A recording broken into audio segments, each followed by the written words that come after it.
دا بخاری او دا مسلم شریف حدیث دی. حضرت انس بن مالک رضی اللہ عنہ فرمائی چې د شرابو د حرمت نمخ کې د حضرت ابو طلحه رضی الله عنه په کور کې موجود او میلمنو ته د شرابو ورکولو ذمہواری ما ته حواله شوی و. په دې وخت کې په پیغمبر علیه الصلاۃ والسلام باندې د شرابو د حرمت حکم نازل شو، یعنی شراب د الله جل شانه د طرف نه حرام شو. نبی علیه الصلاۃ والسلام یو کس ته حکم وکړو چې د مدینه منورې په کوڅو کې د اعلان وکړه. حضرت انس رضی الله عنه فرمایي چې ما ته حضرت ابو طلحه رضی الله عنه ویل ورشه بهر आवाज وګوره چې د आवाज د څه شي دی او سویل غواړي. حضرت انس رضی الله عنه فرمایي چې زه بهر راوتلم، یو आवाज مې واورېدو، بیا راغله به حضرت ابو طلحه رضی الله عنه ته ویل دا د رسول الله صلی الله علیه وسلم طرفنا یو منادی، یعنی یو आवाज کوونکی دا اعلان کوي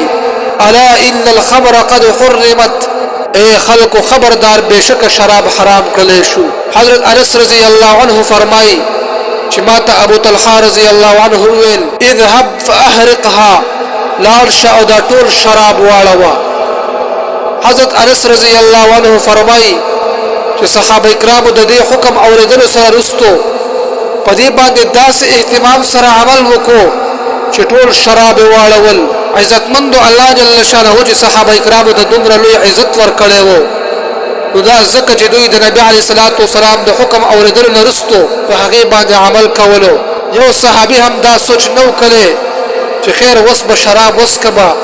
خیر دی رستو به بیا واړو به، یا خیر وس به شراب خرڅ کړه به بیا به شراب نه اخله به، بلکې د رسول الله صلی الله علیه وسلم د حکم اوریدلو نه رستو هغوی شراب داسې توی کړل محترمو چې د مدینه منورې په کوڅو کې شراب داسې بهدل محترمو، چا به ویل چې دا د اوبو یو سیلاب روان دی. سبا عزتمند ورور دا دومره لویه مرتبه چې هغوی ته میلاو ده، هسې ورته نه ده میلاو، ځکه هغوی د پیغمبر علیه الصلاۃ والسلام هر حکم هغې چې کوم دی په خپله عملي ژوند کې راوستی دی.